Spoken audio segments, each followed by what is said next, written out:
Hi, I'm Doggo. No, well, I can't see anything. Oh, I get it.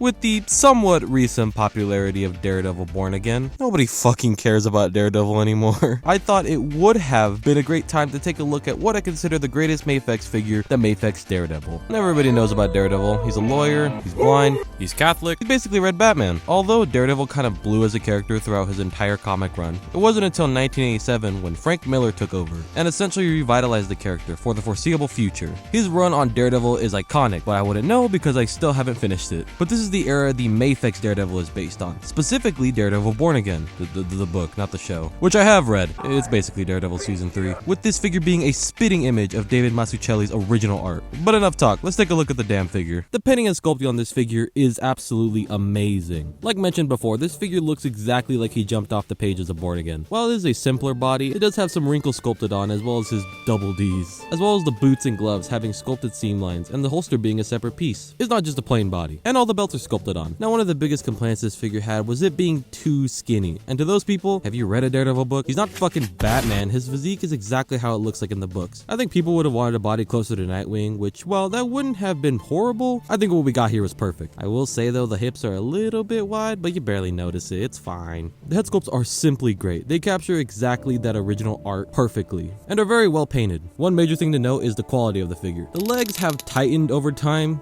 Jesus, but every other joint is buttery smooth and feels perfect to play around with. There is one thing to note about the accessories, but overall the aesthetic and quality of the figure is great. But a figure can't be great without accessories. For accessories, you get a pair of fists, open hands, relaxed hands, chopping hands, or praying hands, agony hands, and gripping hands to obviously hold his batons. You get two batons, one normal one and one with the rope at the end. And yep, that's paint chipping. Now I'll explain something really quick. These batons are sculpted in red but painted white. Why? I have no idea. These hands can also be used with the best accessories, the bendy wire clubs. One of them has both clubs on each end and the other has a cane at the end. I absolutely love the bendy wire. It allows for so much expressiveness in the figure. And to go with those batons, you get interchangeable holsters. One with both, one with one baton, and one that's empty. For head sculpts, you get a neutral head, angry head, and screaming and agony head. He also comes with a stand. And all these accessories tie in perfectly with the figure. I think a Matt Murdock head definitely could have been included. But what's given is great and absolutely elevates this figure. But you know what else elevates a figure is articulation. You get a double ball peg at the neck, but it doesn't have the usual MAFEX bend in it, which is okay. He's blind, he's not gonna see much. In combination with the ball joint at the neck, you can look up that far, down, head tilt, and a full 360. Ball joint in the butterfly and arm, which allows the butterfly in and out. Arm goes out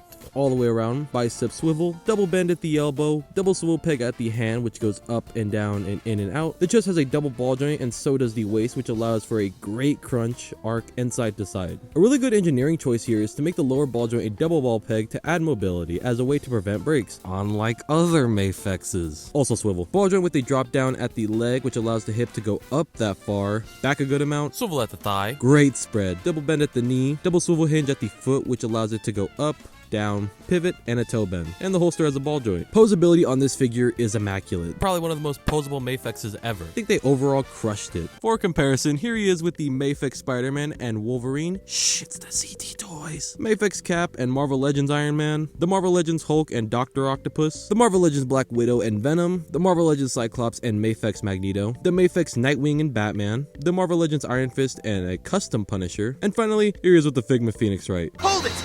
According to this data.